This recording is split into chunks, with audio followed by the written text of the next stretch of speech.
කාන්තා ඔබේ විවිධත්වය සමරන්න. ඊවා රෙගියුලර් වින්ග්ස් මෘදු සුව පහසුව සහිත කපුමතු පිට නිසාම සුවිශේෂයි.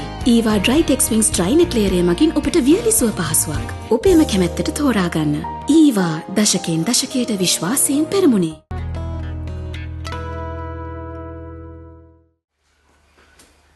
අපේ මහත්තයා පත්තරේ අරගෙනත් ආවද? ඉන්න මං ඉක්මනින් කැම්ප් එක බෙදලා ගන්න. නෑ හදිස්සි වෙන්න එපා.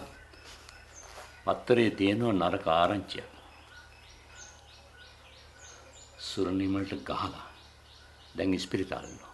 කවුද අපේ මහත්තයා සුරනිමල කිව්වේ? අපේ දුවගේ පත්තරේ එඩිටර්. ඇයි මෙහෙ ආවේ? ඉතින් ඇයි ගහලා දෙන්නේ? එහෙම තමයි ওই රස්සාවල හැටි. තර්ජන ගර්ජන හැම වෙලේම එල්ල වෙනවා. ඒකනේ මං කිව්වේ දුව යවන්න බෑ කියලා. කොයි ඉතින් වා කියන දෙයක් ඇහුවේ? එහෙමනම් දුවටත් තර්ජනේ ඉන්නේ ඉස්සරහට. ඔව්. වෙන්න පුළුවන්. අපි දෝගින්න ගමු මහත්තයා. මං කතා කරලා කියන්නම්. ඔය රස්සාවෙන් කමන්නේ ගෙදරට වෙලා ඉන්න කියමු. මං හිතන්නේ දැන් එයා ආයෙයි කියලා. අනේ මට බයයි අපේ මහත්තයා. දුව කියන්නේ සුරනිමලගේ පත්‍රයේ තවත් කෙනෙක් විතරයි. ඒ හින්දා දැම්ම මෙයා ගැන බය වෙන්න දෙයක් නැහැ. හැබැයි කවදා හරි දවසක් එනවා එයාටත් මේ තර්ජන වලට මුහුණ දෙන්න. සුරනිමල වගේ නමක් හදාගත්ත දවසට. මට එහෙම දෙයක් කල්පනා වුණේම නෑනේ අපේ මහත්තයා. ඇත්ත කතා කරන, යුක්තිය වෙනුවෙන් සටන් කරන, ඇත්ත මොකද්ද කියලා මිනිස්සුන්ට පෙන්ලා දෙන්න. තමුන් ගැන හිතන්නේ නැතුව ජනතාව ගැන හිතන මිනිස්සු මේ ලෝකේ ඉන්න ඕනේ. එහෙමයි තමයි මනුස්ස සංහතියට යමක් කරන්නේ. හැබැයි මෙතන තියෙන ප්‍රශ්නේ අන්තිමට එහෙම අය තනි වෙන එක.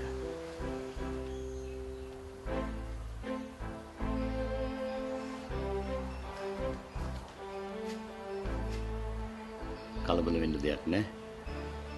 තව ටික දවසක් යනකොට එයාටත් ওই පත්තර කෙරුවාව ඇති වෙන්න පුළුවන්.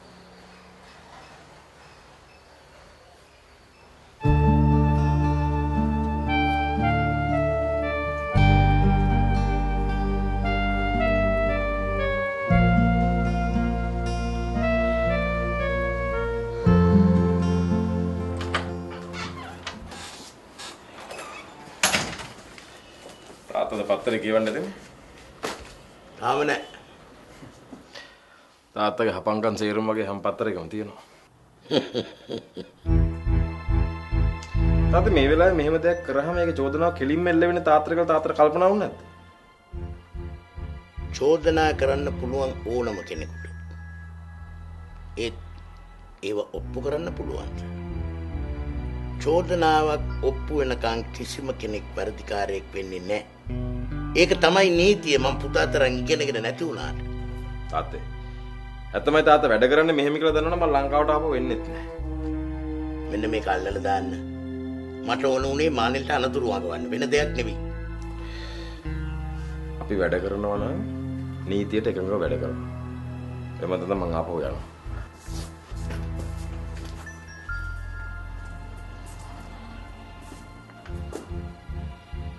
පුතා කලබල වෙලා.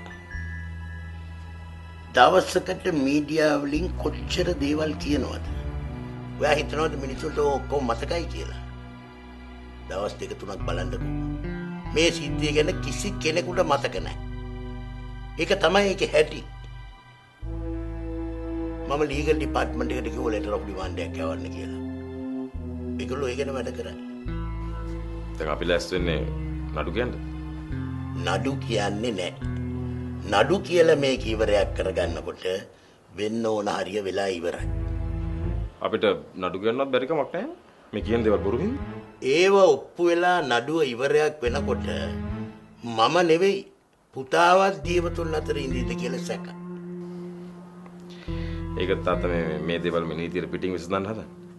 හරි. මං ඒව සේරම නවත්ත ගන්නම්. මං කිව්වනේ ආපහු මං ඒ වගේ දෙයක් කරන්නේ නැහැ කියලා. දැන් ගිහින් පුතා වැඩ කරන්න. මේ ගැන හිතන්න එපා. මට හැමදාම ඕනුනේ ජීවිතේ පුළුවන් තරම් සරල කරගන්න. මං හිතුවා මේ ලංකාවේ ජීවිතේ බටහිරට වඩා සරලයි කියලා. ඒකයි මම සන්තෝෂෙන් මෙහාට ආවේ. මෙහෙට ආව දවස්වල ප්‍රශ්න. දවසින් දවස ප්‍රශ්න වැඩි වෙනවා. ඒ වගේම ජීවිතේ සංකීර්ණ වෙනවා. මම මේකට කැමති නැහැ තාත්තේ. මට මේ දේවල් දරා ගන්න අමාරුයි. හැතැයි දැන් මට හිතෙනවා මම මේ කැනඩා වල ජීවත් වෙච්ච දේ මිරඩේ 10 ගුණයකින් හොඳයි කියලා.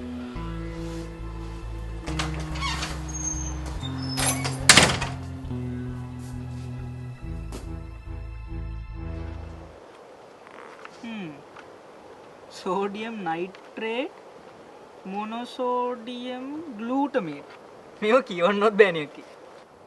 ඔය සේරම දේවල් ගොඩක් රටවල් වල තහනම් කරලා තියෙන්නේ. ඒ මොකද? සමහර ඒවා පිළිකාකාරක. තවත් සමහර ඒවා ඇබ්බැහිකාරක. නෑ. හිතාගන්න බෑනේ. හැබැයි මේ පාර ආටිකල් එක එළියට ආවට පස්සේ ලංකා ටොනික් එක නැත්තරම නැති වෙලා යනවා අක්කි. මොනවා වුණත් ඉතින් ටිකක් දුකයි. ඒ මොකෝ? නෑ ඉතින් පොඩි කාලේ ඉඳන් ආසාවෙන් බීපු බීම එකක් නේ. එහෙම දෙයකට මෙහෙම වෙන්න යනවා කිව්වහම දුක නැද්ද? ඒ වුණාට මෙච්චර කාලයක් ඒගොල්ලෝ මිනිස්සුන්ව රවට්ටපු රැවැට්ටිල්ල. ඒකට ඒගොල්ලන්ට වන්දි ගෙවන්නම වෙනවා. ඒක ඇත්ත. කසුන් මං ඔයාලට අපේ තාත්තා ගැන කියලා තියෙනව නේද? අපේ තාත්තා කවදාවත් කඩේකින් කිසිම කෑමක් කන කෙනෙක් නෙමෙයි. ඒ ටවුන් එකට ගියපු වෙලාවට ලංකා ටොනික් එකක් ඉල්ලු. කවදාවත් බෑ කියලා නෑ. මට දැන් කල්පනා කරද්දි ඇත්තටම පුදුම හිතෙනවා. හිතන්න කඩේකින් කිසිම කෑමක් කන්න නැති කෙනෙක් ලංකා ටොනික් කරන් දුන්නා කිව්වම වෙන දෙයක් නෙමෙයි. ඒකට ඒගොල්ලන්ගේ ප්‍රචාරණය තමයි බලපාන්නේ. ඇයි ඉතින් ඉස්සරහට දාන්නෙම 100% නැවුම් ස්වාභාවික පළතුරු වලින් හදලයි කියලානේ. ප්‍රචාර වලට හො කරගන්න පුළුවන් කෙනෙක් නෙමෙයි අපේ තාත්තා. ඇඩ්වර්ටයිස්මන්ට් වලට අපේ තාත්තා රැවටෙන්නෙම නැහැ. පබ්ලිසිටි කියන්නේ හරිම පවර්ෆුල් දෙයක් අක්කේ. ඕන කෙනෙක් අහුවෙනවා. ඒත් මේ ආටිකල් එක ගියාට පස්සේ ඒගොල්ලන්ට කියන්න බෑ 100%ක් ස්වභාවිකයි කියලා. එක්කෝ ඒගොල්ලන්ට සිද්ධ වෙනවා මේ මෙතඩ් එක වෙනස් කරන්න. එහෙම නැත්නම් ෆැක්ටරි එක වහලා දාන්න.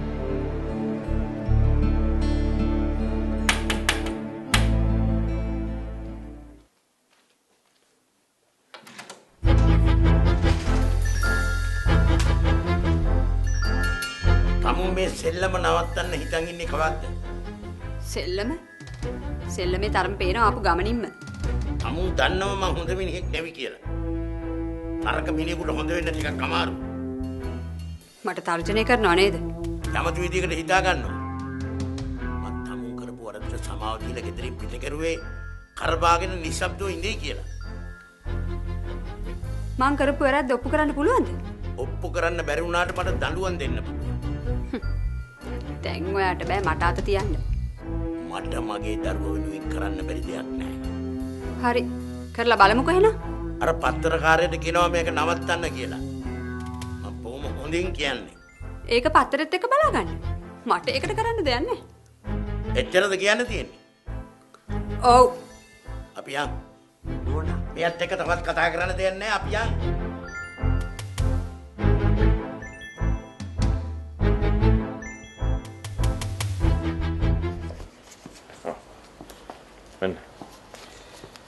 විමල ඉල්ලපු ගාන මෙතන තියෙනවා. Thank you sir. මං හිතනවා විමල මගේ වැඩේ අත්හැරලා නැතුව ඇති කියලා. නෑ සර්. මම මේ අදත් ආවේ සර්ට අලුත් ආරංචියක් අරගෙන. සර්ගේ අම්මගේ මරණයට ජයසිරිගේ මානෙල් මැඩම්ගේ සම්බන්ධයක් තියෙනවා සර්. කොහොමද එහෙම කියන්නේ? මම ඒ දෙන්නගේ කතා බහක් හොරෙන් අහගෙන හිටියා සර්. මොනවද කිව්වේ? මේක ඇදේ කියලා දෙන්නම බයෙන් ඉන්නේ. ඒ කියන්නේ මොකක් හරි සම්බන්ධයක් තියෙනවා කියන එකනේ. සර්ගේ සැකේ හරියටම හරි සර්. මේක මිනිමරුවක් තමයි. දැන් අපිට තියෙන්නේ මේ මිනිමරුව කවුද කියලා හොයාගන්න එක විතරයි. ඔව්. ජයසිරිගෙන් තමයි දැනගන්න වෙන්නේ. ඔව්. මම ඒකට සර්ට මිනිහෙක්ව දෙන්නම්. මොකද මට මේක ජයසිරිගෙන් ගන්න බෑ. මිනිහා මට කීයටවත් කියන්නේ. අනිත් එක සර්ට තේරෙනවනේ. මම මේක බලෙන් ගන්න ගියොත් මාව එළි වෙනවා. කොහොමද තේරෙන්නේ? මගේ මිනිහව ජයසිරි දන්නේ නැහැ. මිනිහා ගානට වැඩේ හැන්ඩල් කරලා දෙයි සර්. මට යමුණ ගස්සා. ඕකේ සර්. සර් මේ මම සල්ලි ඉල්ලපු එක ගැන සර් මොකුත් හිතන්න එපා. පොඩි හදිස්සියකට ඉල්ලුවේ. නෑ ඒක ප්‍රශ්නයක් නෑ. මම කොහොමද තින්වලට ගෙවන්න ඕන? මේ ලංකාවේ කිසිම දෙයක් සල්ලි නැතුව කරගන්න බෑ කියන එක මම තේරුම් අරන් ඉන්නේ. එවනම් මං ගිහින් එන්න සර්.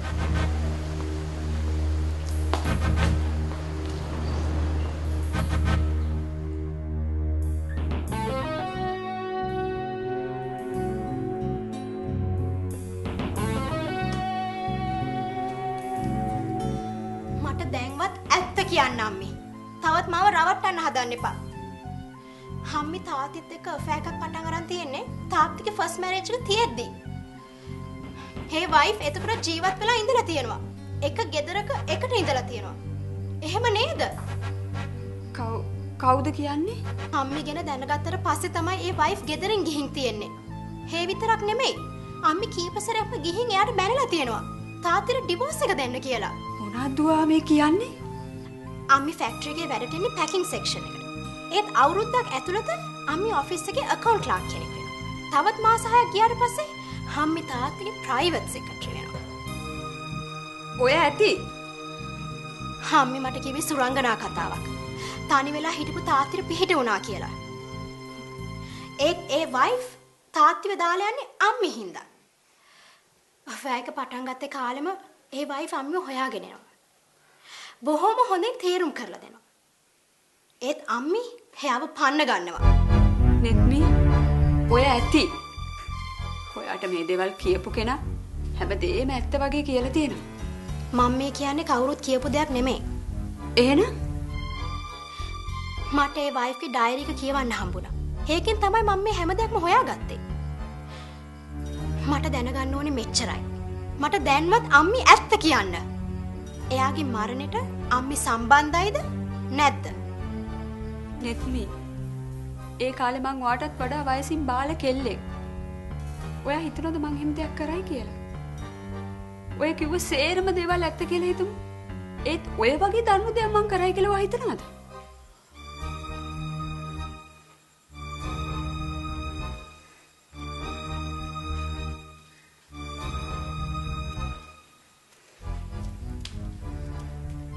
මිනිස්සුන්ගේ ජීවිතවල හැංගිච්ච දේවල් තියෙනවා නේද මේ? ඔයා ඒක තේරුම් ගන්න. ඔයාගේ තාත්තා මට ආදරය කරා. මම නොදැනුවත්ව මේ ආදරේට ලං වුණා. එතනින් එහාට මට වෙන ජීවිතයක් ගැන හිතන්න පුළුවන් කමක් තිබුණේ නැහැ. තාත්තට මාව ලං කරගන්න ඕන වුණා. ඒ වෙනුවෙන් එයා මොනා කරාද කියලා මන් දන්නේ නැහැ. ඒත් ඔයා හිතන විදිහ දෙයක් මං කරලා නෑ නෙත්මි. මා විශ්වාස කරන්න.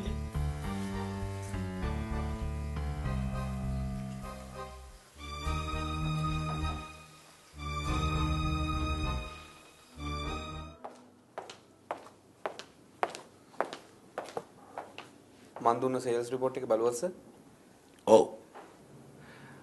අපි හිතන තරම් නම් සේල්ස් වලට බලපෑමක් වෙලා නැහැ සර්. ඒත් චාමර මේ වගේ දිගටම ප්‍රචාරයක් යනකොට පත්තරයකින් ඒක තහවුරු කරලා කියනකොට අපේ සේල්ස් අඩු වෙන්න බැරි කමක් නැහැ නේද? සර් පත්තරෙන් මේක ආපහු සැරයක් අදීද? මම හිතන්නේ නවත්තයි කියලා. අපේ පැත්තෙන් කරන්න පුළුවන් දෙයක් ගැන බලමු සර්. දැනට ඇඩ්වර්ටයිසින් ටික නම් කරගෙන යනවා. නමුත් ඉතින් ඒකෙන් ඩිරෙක්ට් මැසේජ් එකක් දෙන්න බෑනේ. ඔව් මට තේරෙනවා. සර් අපි මේ ගැන ඩිරෙක්ට් මැසේජ් එකක් දෙන්න පුළුවන් විදිහක් ගැන හිතුවොත් හොඳයි නේද? ඒ ගැන මං හිතන්න. දැන් චාමර යන්නකෝ. විජේදාසට එන්න කියන්නේ. ඕකේ සර්.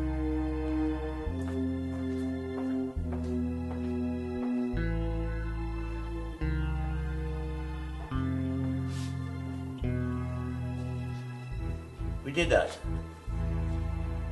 අපි යන්න ඕන බණ්ඩාර හම්බ වෙන්න. මේ පත්තරකාරයා ඇඟිල්ල දික් කරන්නේ අපේ බීම වලට. අපේ බීම වල ක්වොලිටි එකට. මම හිතන්නේ නෑ බණ්ඩාරේ කිව්වසයි කියලා. එයා කැමති වෙන එකක් නෑ. එයා මහන්සි වෙලා හොයාගත්ත දෙයට මේ වගේ අපහාස කරනවට. බණ්ඩාර දැනටමත් මේ විස්තරේ පත්තරෙන් දැකලා ඇතිනේ. අපි බණ්ඩාරව එක්කැවි. එයාව ඉස්සරහට දාලා එයා ලව්වම එයා හොයාගත්ත දේ ගැන කතා කෙරෙව්වොත් මේ පත්තරකාරීන්ට කට උත්තර නැති වෙයි. බණ්ඩාර මහත්තයා කැමති වෙයිද? අපි කතා කරලා බලමු. මම දන්නවා බණ්ඩාර ගැන. බණ්ඩාර බොරුවට කැමති නෑ. බොරුව දැකපු තැන එයා ඒකට විරුද්ධ වෙනවා. තරාතිරම බලන්නේ නැතුව. හැබැයි සර් බේබිව නම් එක්ක යන්න එපා. නෑ. එයාට කියන්න ඕන නෑ. අපි දෙන්න විතරක් යමු. අපි හෙට උදේම යමු. මන් දන්නවා විජේදාස හිතන්නේ මේ ගමන තේරුමක් නැති එකක් කියලානේ. අපි ගිහිල්ලා කතා කරලා බලමු.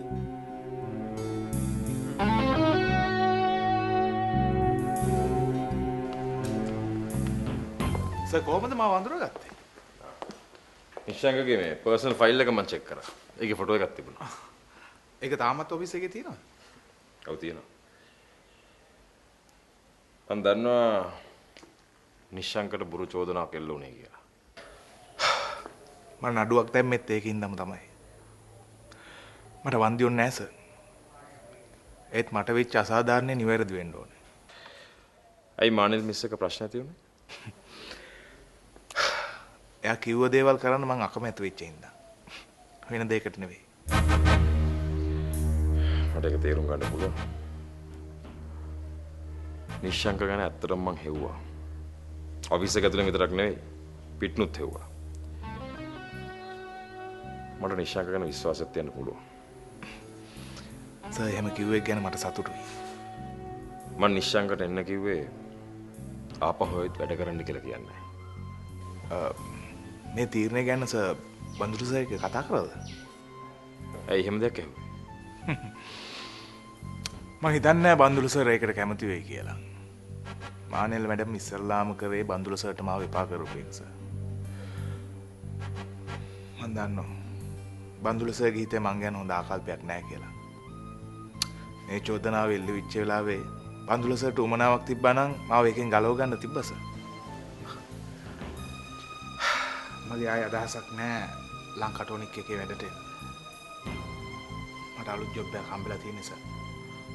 ලබන මාසයේ මුල විතර මම ඒකේ වැඩට යනවා සර්. හැබැයි මම එතන වැඩට යන්නේ මේ චෝදනා ඔක්කොගෙම ගැලවිලා. මම හිතනවා උසාවියෙන් මට සාධාරණයක් කරයි කියලා. මට නිශ්ශංක ඕනේ. මං ඉල්ලනවා ওই තීරණය වෙනස් කරලා ආපහු වැඩට එන්න කියලා. මම නිශ්ශංකව ගන්න අලුත් සේවකයෙක් විදිහටත් නෙමෙයි. මම වාගේ හිඟ වැටුත් සේරම ගෙවනවා. මම හිතන්නේ නැහැ සර්. මට එතන වැඩ කරන්න පුළුවන් වෙයි කියලා. මම වැඩ කරන්න පුළුවන් සිටුේෂන් එකක් හදලා දුන්නා. මම මේ ඉල්ලීම කරන්නේ නිශ්ශංක දාලා තියෙන මේ නඩුව හින්දා එහෙම නෙවෙයි. මට නිශ්ශංක ඕනේ හින්දා. නිශ්ශංක දන්නවා මානෙල් ගියේ එතන අවුල් කරලා. ඒ තත්ත්වය තාමත් එහෙමයි. තාත්තා මොනවද කියන්නේ කියන එක මට වැදගත් නැහැ. මොකද මම මේ කම්පැනි එක ඉස්සරහට කරගෙන යනවා නම් මට ඔය ප්‍රශ්න දිගින් දිගටම ඇදගෙන යන්න බෑ. මට ඕනේ මට පුළුවන් තරම් විශ්වාසවන්ත මිනිස්සුන්ව ලං කරගන්න. නිශ්ශංකට මගෙන් වෙන්න ඕනේ මොනවද? මට කියන්න.